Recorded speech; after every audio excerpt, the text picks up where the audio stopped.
Hello everyone, welcome back to our next lesson in matrices. This begins on page 8 in your textbook. You may recall that the last lesson looked at multiplying matrices. How do we multiply them and under what conditions are we permitted to multiply them? The next question that might arise, logically so, would be, well, how do we divide matrices? And the answer is, we don't divide matrices. Spelled out very clearly here in your textbook. We cannot divide them. Well, if we can't divide matrices, how do we solve equations that have matrices in them? For example, when you're solving a simple linear equation such as 4x is equal to 8, how did you get your x by itself? How did you get the variable by itself? Well, in real numbers, you just divide by 4, all right? And you'd get, of course, your answer x equals 2. Well, we can't do this with matrices. So what can we do? Well, actually, remember that with the real numbers, let me write down that equation once again. With the real numbers, there's something called the multiplicative inverse. The identity, remember, is for the real numbers. The multiplicative identity is 1. And if you wanted to turn this 4 right here into a 1, the identity, what you could do instead of dividing by 4 is multiply both sides by the multiplicative inverse of 4, which in our case is 1 over 4. So in this way, you're not really dividing, but you're multiplying by its inverse. And that's exactly what we have to do with matrices. So the next thing we're going to look at today is how do we calculate the inverse of a matrix. The inverse of a matrix acts just like the inverse of a real number. If you multiply a real number by its multiplicative inverse, you get the identity with which the real numbers is 1. Now, for matrices, it's a little bit different. If you take two matrices and one is the inverse of the other, like here, and if you multiply those together, you get the matrix equivalent to 1, which you might recall is the identity matrix. And when you multiply any matrix by the identity matrix, here the symbol is I, you basically end up with the matrix that you started with. And that's the strategy that we're going to use to solve equations that have matrices in them. Okay, so how do we get the inverse of a matrix? The symbol up for it, by the way, the notation that you use for the inverse of a matrix, if you have a matrix A, like is shown here on this page, then the inverse is denoted A inverse. It's the same symbol basically that you use for inverse trigonometry functions. It looks like a power of a -1. That's not really what it is, but it looks like that. And you might even recall that you have that button on your calculator. If you look for a button on your calculator, x to the -1. Now for real numbers, it just gives you the reciprocal, which if you think about it, is the multiplicative identity for a real number. So this button right here is going to be very important when it comes to getting the inverse of a matrix. And I'll show you in just a moment how you do that. Basically, once you type a matrix into your calculator, hitting this button right here, hitting that button, that x to the -1 button, will allow your calculator to give you back the inverse. For the most part, you won't be calculating the inverse manually. Well, it's kind of hard to do for anything bigger than a 2 by 2 anyway. Here's example number 1. Now, this is a very important example. I want you to note this carefully because you could be assessed on a question of this nature.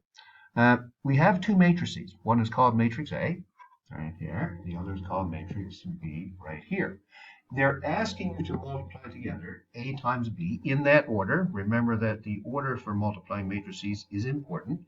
And they're also asking you to multiply B times A in that order. Well, you could do so on your calculators. If you did so quickly manually, I'll just do the first one for you, and I'll show you what would happen if you remember now how to multiply matrices manually. That's the way I had to do it in university. We didn't have those fancy calculators like you have now. All right, so let me just do it really quickly. Now, first of all, both of these matrices are 2 by 2. That's their dimensions. So are we permitted to multiply them together? Yes, we are, because the numbers in the middle are the same. The size of your answer matrix, your product matrix, is going to be another matrix, and its dimensions are 2 by 2 as well. That's the outside numbers. So here's what you're looking for. You're looking for an answer that's That's a 2 by 2 product matrix. So remember how you do this. You always go across the rows in the first matrix and down the columns in the second.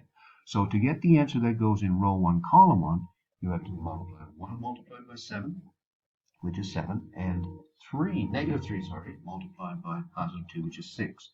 So that's negative 6. So when you multiply those together and add, you end up with a 1.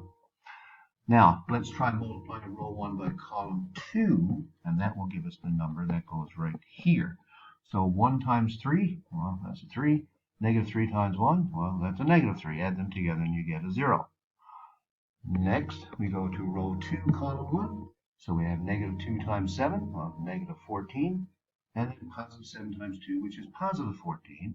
And then add those together and you get a 0. And finally, row 2 multiplied by column 2 gives you negative 2 times 3. That's negative 6. 7 times 1 is 7. Excuse me. Add those together, and you get back a 1. Now, what do you notice about your answer? Well, the answer is actually the identity matrix, the identity 2 by 2 matrix.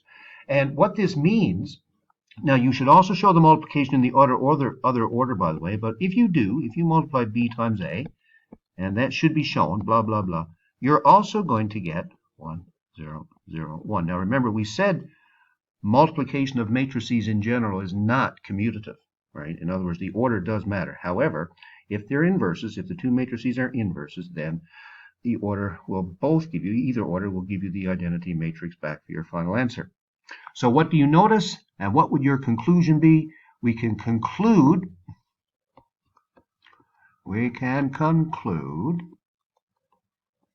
and I hope I don't run out of room here, that A and B are inverses. They have to be inverses of each other. It's the same thing if you took two numbers, two real numbers. If you multiplied them together, and if your answer was 1, then those two real numbers must be multiplicative inverses of each other, which would basically be something like 4 times 1 over 4. They would be inverses, okay? Now, also you'll notice on page 9, on the very bottom here, they do show you a technique for manually finding the inverse of a 2 by 2 matrix. And you can look over that. It's not that complicated. It basically involves first calculating the determinant and switching around some of the elements in the original matrix A, and then multiplying it by 1 over the determinant in front. But for the most part, you'll be using your calculator. On page 9, the steps are shown there for using the TI-84. Now, most of you, I believe, have the Casio. But the steps involved would be here. First, you type in your matrix and put the elements in. You specify its size. And one thing about the TI-84, you can type in any size of a matrix. I believe the Casio is restricted to a 3 by 3 matrix. That's as large as you can put in. But once you have your matrix typed in, the key then is to hit that x to the minus 1 button, that inverse button. And something like this will appear on your screen. And what you will get is the inverse shown, all right?